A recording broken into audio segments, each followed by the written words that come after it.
ब्रेकनंतर एक महत्त्वाची बातमी। अमरावतीमध्ये नवनीत राणांविरोधात भाजपच्या पराभूत उमेदवारांची तक्रार आहे।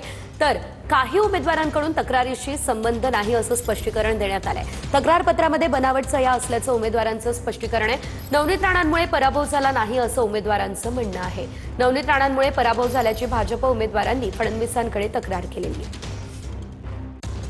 काही वृत्तपत्रांमध्ये वृत्तवाहिन्यांमध्ये एक हे मेसेज पसरत आहे की त्यामध्ये आम्ही आमच्या पक्षाचे अध्यक्ष माननीय नितेशजी धांडे साहेब यांची वरिष्ठांकडे तक्रार केलेली आहे आणि आमचे पक्षाचे स्टार प्रचारक नवनीत भाभी यांची सुद्धा त्यात तसं नाव टाकण्यात आलं आहे। परंतु आमचा त्यांच्याशी काहीही संबंध नाही।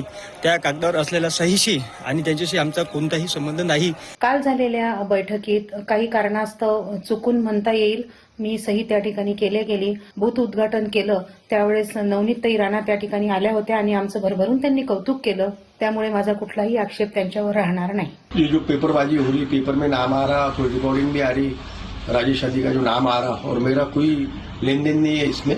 सद्यस्थितीत प्रसारमाध्यमांमध्ये जे पत्राचा आणि सह्याचा जो इश्यू चालू आहे त्याच्याशी माझं काही घेणं नाही आहे। या व्हिडिओच्या माध्यमातून फक्त मी एवढंच सांगेन, प्रसार माध्यमातून नवनीतजी राणा आपल्या नेत्या त्यांच्या विरोधात काही आक्षेपार्थ मुख्यमंत्र्यांना पत्र लिहिलं गेलं ते सपशील खोटं आहे। त्यात माझं नाव घेण्यात आलं। मी असा कुठलाही आक्षेप घेतला नाही किंवा कुठे सही नाही केली नाही। ही न्यूज सपशील खोटी आहे।